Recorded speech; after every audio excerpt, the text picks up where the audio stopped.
I was so taken aback that I had to rub my eyes. There, where he wasn't supposed to be, was my husband. Why? Why are you here? I stammered. My husband was supposed to be on a business trip to New York. Yet here he was in Los Angeles in a hospital of a neighboring city. The shock didn't stop there. Next to my husband was a woman and a child snuggled up close. The mother and child were smiling gently at my husband, and he, in return, was smiling warmly at them. Anyone who didn't know better would think this was a snapshot of a happy family, but I knew differently. What I was witnessing was an odd scene where my husband was with an unknown mother and child. I couldn't just stand by and let this pass. I slowly approached them and called out from behind. My name is Farah, 35 years old. After graduating from university, I started working at an advertising agency. I got married at 28, and it's been 7 years now. My daughter, Emily, who I gave birth to when I was 30, is almost 5 now. She's been growing up healthy and strong without any major illness. My husband, Jacob, is a corporate employee, but he's been increasingly busy for the past few years, frequently coming back late at night and going on business trips. For that reason, our daughter Emily has developed a slight aversion towards him. "Mommy, is Daddy coming home today?" my daughter asked me as I was preparing dinner. I paused from my cooking, looked at her, and replied, "He will come home, but he might be late as usual. Daddy seems to be busy with work." "Really? Then it's just you and me until bedtime?" she asked. "Yes, that's right," I answered. "Yay! Hey Mom, let's watch the anime we recorded together." "Okay, after we eat dinner and take a bath." My daughter's face lit up instantly and she went to spread a tablecloth in the living room. Seeing my daughter visibly happy about my husband's late return made me feel a bit complicated, but it couldn't be helped. It wasn't unreasonable that my daughter wasn't attached to him. My husband only came home to sleep. We used to go out as a family on our days off, but the last time we did that was more than a year ago. My husband's work was so busy that working on weekends was not unusual. On his days off, he would go out alone. He was home very rarely, and when he was, he just locked himself in his room to watch movies or browse the internet. Especially in the last year, he had no conversation with our daughter, and they didn't speak to each other even when they were face to face. I was always the one who had to mediate, which was quite stressful considering we are a family. Our daughter, Emily, is almost 5 now. If we keep going like this, I'm afraid she will really stop being attached to my husband. She used to love going out as a family and adored my husband. I want them to go back to how they used to be. Thinking of this, I decided to wait for my husband's return to try to change this situation. When I greeted him with a welcome home as he came in late at night, he made a clearly displeased face. Although I was a bit annoyed by his attitude, I decided to start a conversation anyway. "Hey Jacob, you haven't had a proper conversation with Emily for about a year, have you?" "Not really. I don't think so. There's nothing to talk about," he replied. "You are her father. I wish you would act like one. All of her friends go out as a family, and only our house doesn't even talk to their father. Don't you think that's sad? What's the point of saying that?" "I'm not playing around. I'm working," he said dismissively. "I understand that, but I think Emily is the one suffering if this continues," I said. My husband sighed in annoyance and slumped heavily on the sofa. When I sat down next to him, Jacob slowly loosened his tie and told me, "I'm sorry, but I'm really busy right now. I'm up for a promotion, and I want to focus on my work." "I can see your dedication to your job, but isn't family also important? I understand that working on weekends is tough, but maybe just one day," I suggested. "I don't want to be left behind by my coworkers. You understand, right? I'm working this hard for our family, don't you see?" he replied. "I understand that," I said, hesitating. I knew my husband was working hard, dedicating himself to his job for the sake of his promotion, but in his immersion in work, he seemed to have lost sight of our daughter and me. If things continued this way, it wasn't just his relationship with our daughter that was at stake, but our entire family bond might be at risk. Feeling anxious, I gathered my courage and decided to be frank about my feelings. "Jacob, please, I understand you're busy, but I want you to keep Emily's birthday free." "Ha, her birthday?" he asked. "Yes, it's the first Sunday of next month. Her birthday is actually on a Friday, but I also have work on weekdays. I want to take her somewhere on Sunday." "I don't know about next month's schedule yet," he said. "But at this point, there aren't any business trips scheduled, right? Even if it's a work day, you can take one day off. Please, for Emily's sake," I pleaded. Despite my persistent pleas, my husband tersely said, "All right, I got it." I knew he was in a bad mood and had agreed reluctantly, but I was still relieved and happy. The next day, while having dinner, I felt a small glimmer of hope. I asked Emily, "Hey Emily, your birthday is coming up, isn't it? Is there something you want?" "Wow, really? I want an ice cream maker," she exclaimed. "An ice cream maker, huh? Well, let's go check it out together next time," I said. "Yes, yay, so happy," she replied, watching my daughter happily enjoying her hamburger. I thought this was a good moment. I put down my chopsticks, looked into her eyes, and said, "Emily, how about we go out with Daddy on your birthday?" "Huh? Daddy? Isn't he working?" she asked. "Daddy said he's going to take the day off for your birthday, so let's go somewhere you want to go, just the three of us." "Really? I want to go to the amusement park." "All right then, let's go to the amusement park. You can choose anywhere you like, as long as it's somewhere we can go, okay?" "Yay, Mommy, thank you." Throughout the meal, she was restless, repeatedly asking, "Is Daddy really coming too? Can the three of us really go?" It was adorable, and I couldn't help but smile.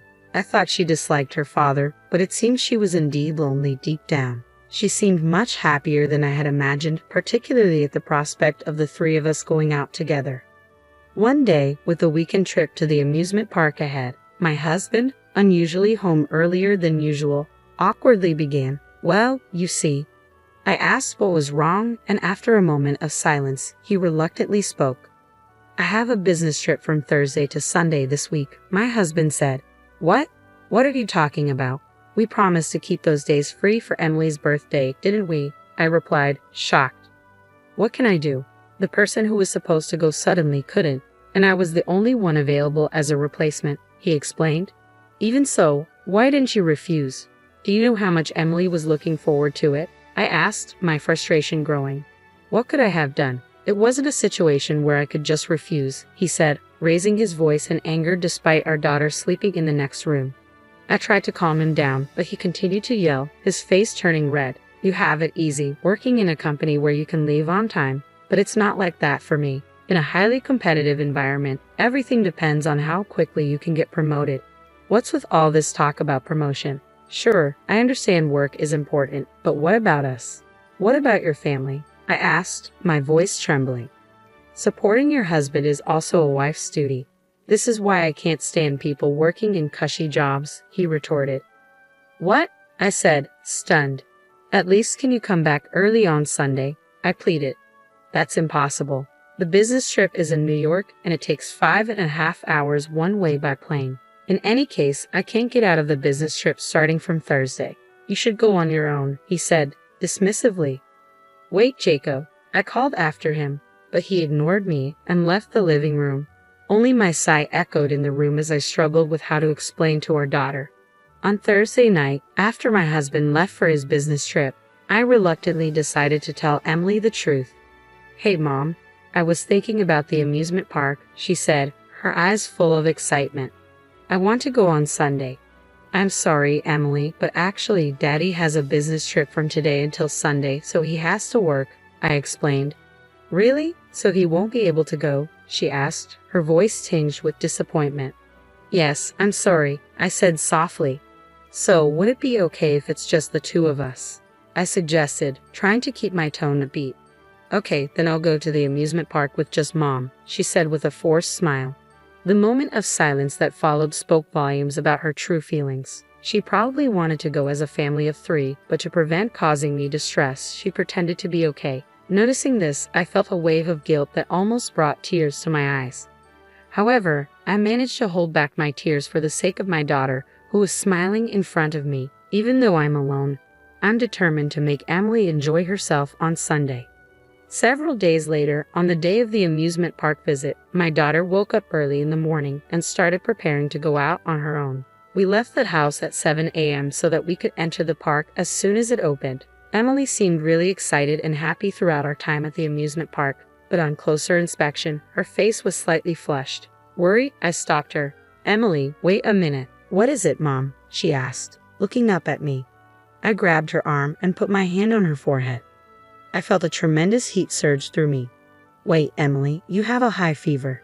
Why didn't you tell me? I exclaimed, worried. I'm not feverish. Come on, Mom, let's go ride the merry-go-round, Emily insisted, trying to brush it off. Emily, I think you have a very high fever. Shouldn't we go to the hospital together? I urged. No, I finally got to come here with you, Mom, she said weakly. Perhaps her body was really in pain as she collapsed on the spot.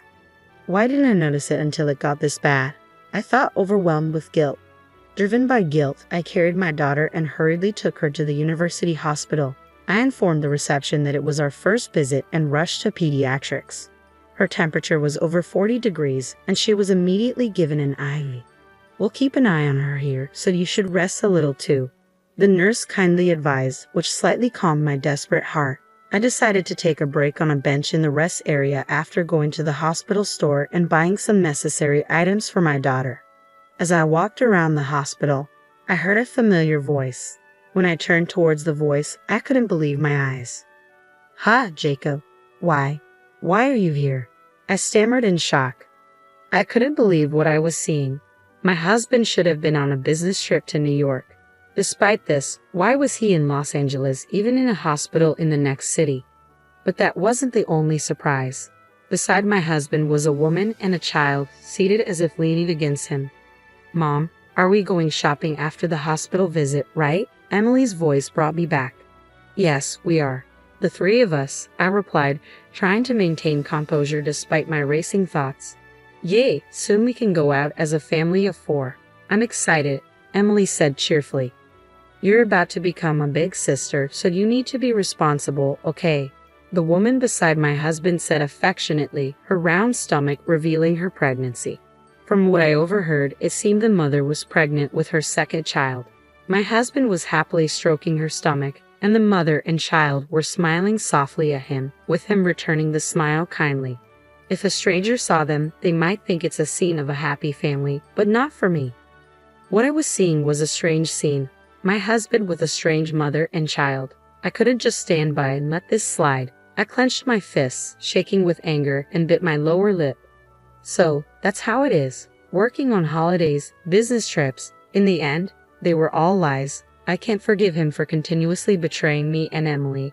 I muttered to myself, feeling a surge of betrayal and hurt. I took steps towards them, stood behind them, and slowly opened my mouth. "So, the business trip is over already, huh?" I said sharply. At the sound of my voice, my husband turned around abruptly. His face was ashen, and he looked like he had seen a ghost. Desperately, he squeezed out words. "Vera, why are you here?" "Emily and I went to the amusement park, but she got a fever. She's getting an IV right now. More importantly, why are you here?" I demanded, my voice tinged with anger and confusion. "No, well, that is," he started, clearly flustered. "And who are these people?" I asked, turning my attention to the woman standing beside him. Upon hearing my question, the woman looked down, her face turning pale. "You miss," I continued, my voice steady but filled with intensity, "what were you doing just now? Today's the day of Mom's prenatal checkup. Even though Dad is busy with work, he always accompanies us to the hospital," the little girl piped up innocently. "That's nice. You must really love your mom and dad," I replied, trying to maintain composure. "Yeah, we're going to the amusement park together next time, right, Dad?" the little girl continued, unaware of the tension. My husband, startled, forced a strange smile on his face. Just then, the little girl said she was going to the restroom, providing me with the perfect opportunity to confront my husband. "Would you care to explain?" I asked, my voice cold and accusatory. "No, it's not like that. This is," he began, clearly struggling to find an explanation. "What's not like what?" "From what I heard, you're the father of both that girl and the baby in her mother's womb. Yet you kept telling me and Emily that you were working or on a business trip. Just how low can you stoop?" I interrupted, unable to contain my anger any longer. "Wait, let's calm down for a moment, okay? I wasn't planning to leave you or anything," he pleaded, his expression a mix of guilt and desperation. I grabbed the collar of his shirt and pulled his face close to mine, so close our noses almost touched. I stared at him coldly, my voice a harsh whisper. "Don't mess with me. How far will you go to betray Emily? Are you really her father? Don't make me laugh," I seethed, my anger boiling over. After deeply hurting your own daughter, you dare to father another child with someone else. You're nothing but an irresponsible scumbag. No, it's not like that. Please forgive me, he pleaded, his voice strained with guilt. Forgive you? You have the audacity to ask for forgiveness? Neither Emily nor I will ever forgive you. When we get home, I want you to fill out the divorce papers. Get ready for it. All right. With a fierce shove, I pushed him away and stormed off. On the way home, with my now stable daughter, I stopped by the city office and picked up the divorce papers. Once we got home, I gently explained everything to my daughter in a way she could understand. She seemed to take in everything I said, and in the end, she said this. I'm glad it's not Mom who's leaving. What? I asked, surprised by her words. You always look so sad when you talk to Dad. As long as I'm with Mom, I'll be okay with anything. But Emily, I thought you loved Dad. I did love him, but I love Mom the most. I hate anyone who hurts my mom, Emily, she said firmly. My daughter's smiling face blurred through my tears. To hide my about-to-fall tears, I held my daughter tightly. Afterward, I divorced my husband. I made sure to claim alimony from him and the woman who was about to have his child. He desperately tried to negotiate for a lower amount, citing their child, but I firmly refused.